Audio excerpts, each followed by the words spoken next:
എല്ലാവർക്കും നമസ്കാരം.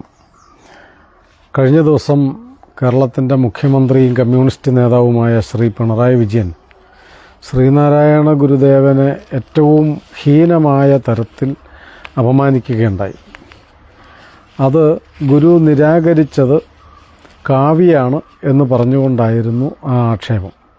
ശ്രീനാരായണ ഗുരുവിനെ കുരിശിൽ തറച്ചതിലും, കമ്മ്യൂണിസ്റ്റുകളാണല്ലോ കുരിശിൽ തറച്ചത്, ആ ഗുരുവിനെ കുരിശിൽ തറച്ചതിലും ഏറ്റവും ഹീനമായ ഒരു ഏർപ്പാടായിരുന്നു പിണറായിയുടെ പ്രസ്താവന. കാരണം ഒരു സന്യാസി എന്ന നിലയ്ക്ക് ഗുരുദേവൻ സ്വയവും സന്യാസി സംഘം ഉണ്ടാക്കിയപ്പോൾ ശിഷ്യന്മാർക്കും നിർബന്ധമായിട്ടും കൊടുത്തത് കാഷായമാണ്, കാവ്യായിരുന്നു. സന്യാസി സംഘം ഉണ്ടാക്കിയപ്പോൾ, ശ്രീനാരായണ ധർമ്മസംഘം ഉണ്ടാക്കിയപ്പോൾ, സന്യാസിമാരുടെ സംഘടന ഉണ്ടാക്കിയപ്പോൾ സന്യാസിയുടെ വേഷം എന്തായിരിക്കണം എന്ന ചർച്ചയുണ്ടായി. വളരെ വിശദമായ ചർച്ചകൾ, പല ന്യായങ്ങളും പല വിവരണങ്ങളും എല്ലാം ശിഷ്യന്മാർ മണിക്കൂറുകളോളം ചർച്ച ചെയ്യുന്നത് കേട്ടുകൊണ്ടിരുന്ന ശ്രീനാരായണ ഗുരുദേവൻ അവസാനം പറഞ്ഞത്, ഒരാൾ വേഷം കൊണ്ട് സന്യാസി ആവുന്നില്ല, പക്ഷേ ഒരു വേഷവും ഇല്ലാതിരുന്നാൽ നെറിയും കുറിയും ഇല്ലാതെയായി പോകും. അതുകൊണ്ട് സന്യാസിമാരുടെ വേഷം കാവ്യ തന്നെ ആയിരിക്കണം, കാഷായം തന്നെ ആയിരിക്കണം എന്ന് ഗുരുദേവൻ അന്തിമമായി കൽപ്പിക്കുകയും ശിഷ്യന്മാർക്ക് മുഴുവൻ കാവ്യ വസ്ത്രം നൽകുകയും ചെയ്തു.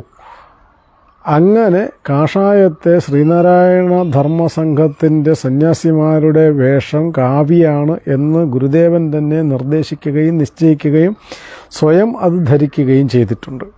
അത്തരം കാഷായധാരികളായ സന്യാസിമാരുടെ നടുവിൽ നിന്നുകൊണ്ടാണ് പിണറായി വിജയൻ എന്ന കമ്മ്യൂണിസ്റ്റ് നേതാവും മുഖ്യമന്ത്രിയും ഇത്രയും നുണയും വൃത്തികെട്ട ഒരു ഒരാക്ഷേപം ഉന്നയിച്ചത്. ഗുരു നിരാകരിക്കണം എന്ന് പറഞ്ഞത് പ്രധാനമായിട്ടും രണ്ട് കാര്യമായിരുന്നല്ലോ. ഒന്ന് മദ്യവും മറ്റൊന്ന് ജാതിയുമായിരുന്നു.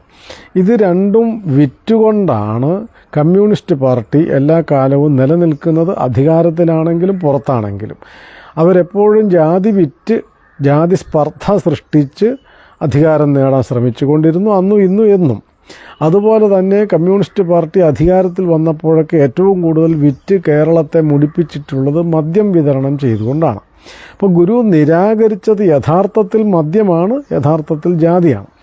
കമ്മ്യൂണിസ്റ്റ് പാർട്ടി ഏറ്റവും കൂടുതൽ വളർന്നത് ഇത് രണ്ടും വളരെ കൂടുതൽ ഉപയോഗിച്ചുകൊണ്ടാണ്. ഇപ്പോഴും അത് ഉപയോഗിച്ചു കൊണ്ടിരിക്കുന്നു.